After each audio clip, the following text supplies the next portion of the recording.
and I'm a graduate assistant for the graduate business program at John Brown University.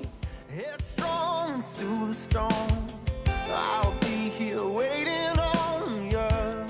The sun, don't look back. A little bit of my background. I grew up in a normal home with two parents and two oldest siblings. My dad is not a Christian, he's Catholic. My mom is a Christian. And so I grew up in a home choosing whether what I wanted to do, if Christian or Catholic, or, you know, just having the freedom to choose whatever I felt the right thing to do. You promised me to keep your eyes. Oh. I started very young. Going to a Christian church. I started when I was like 12, and one of the things that we used to do with the youth people, it was going out to the streets and feed the homeless and just talk to the people, talk to the prostitutes, going to the parks and just spend time with people. And I grew up with a deeply passion for people. During the mornings, especially Saturday mornings, I remember I used to eat my breakfast and then go outside and see someone next to it and then come back and do the same thing that I would eat, do it for them, and going outside and just giving something to eat and then just talking to people to see why they were there. Those activities led me to other different activities, and I started also going to a school to learn sign language in church, and that's actually how I started connecting with different ministries and different people down there.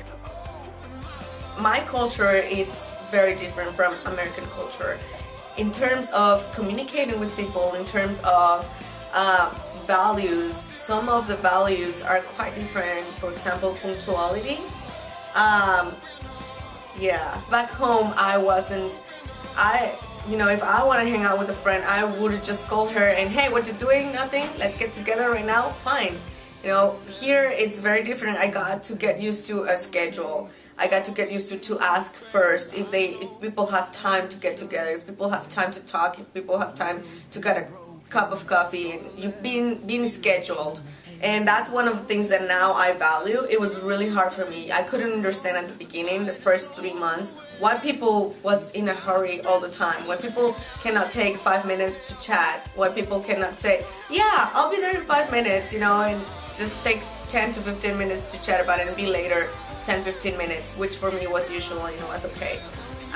But now I understand the value of time. Now I understand people value time because it's productive. It's a way to be productive and effective. Talking about faith, you know, if you talk about faith here, it will be something more like a material way. It will be more like, yeah, the Lord provided me a car, the Lord provided me a job, the Lord provided me, you know, a trip. Here, it's very hard. It's you know, the comfort zone. It's very easy to get used to it, to have a car and not to talk to anyone for a period of 3 days. It's very easy to get isolated and get into your things instead of watching the need. Back home, the need is there. The need is very evident. Back home, it's like, yeah, the Lord provided me a candle to light my home during the night. Yeah, the Lord provided me food for the day. Yeah, the Lord provided me, you know, medicine for my child. Very young, I had that deeply connection to people. That opened the door for me to work as a translator, as a volunteer. And so I started working with different ministries, different people inside Guatemala, like the garbage dump and other areas, the ghetto, the lemonade, and other areas that JBU has been connected for several years through Joe Wallenshak.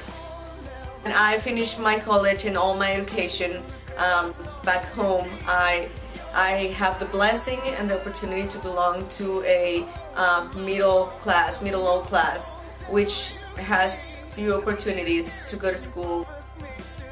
The passion for people always was very deep in me, and I was always seeking for something more, and I was really seeking to have my education outside from my country, because I know that will open the doors to a lot of things that can provide connections with people, which that's my goal, and I believe that's my purpose in life. You know, the Lord the Lord provided this opportunity. I was knocking different doors. They talked to me about JBU, never heard about JBU.